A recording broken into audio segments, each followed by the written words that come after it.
新型变异株成为美国的主流病毒，现在国内的医生就担心了，春节前会有大量的民众从美国回到台湾，到时候我国将会面临到严峻的考验。对此，指挥官陈忠就说了，现在只能够尽全力的把边境守好哦。那么包括了2个管道，首先呢是在这个专案14天检疫，边境怎么防呢？要把整个检疫的筛检次数增加到6次。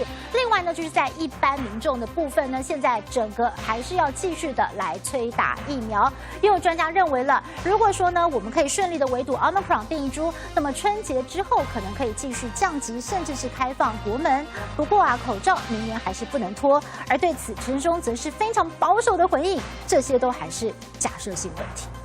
耶诞节还没到来 ，Omicron 变异株已经在美国成为主流病毒，而赶在春节前回到台湾的民众越来越多。加上我国目前没有将美国列为重点高风险国家，有医师担心春节期间返乡潮这段时间，我国会面临严峻挑战。Omicron 它最早的症状是咳嗽，那咳嗽的话，它就会加速这个散播的这种可能性。严格执行14天的居家检疫之外，另外我们有增加了这个所谓的采检的措施那也希望这个所有的民众都能跟我们一起遵守，一定可以度过这个春节。指挥中心很有信心，也强调目前3种入境专案还是严守14天检疫，也增加筛检次数，但民众还是要赶快接种第3剂疫苗，加上落实实名制、戴口罩，一定可以度过考验。国内有专家认为，如果可以顺利围堵 Omicron 变异株，那春节后可能就会继续降级，甚至开放国门。不过口罩明年还是不能脱。这是一个假设性，如果能够防堵的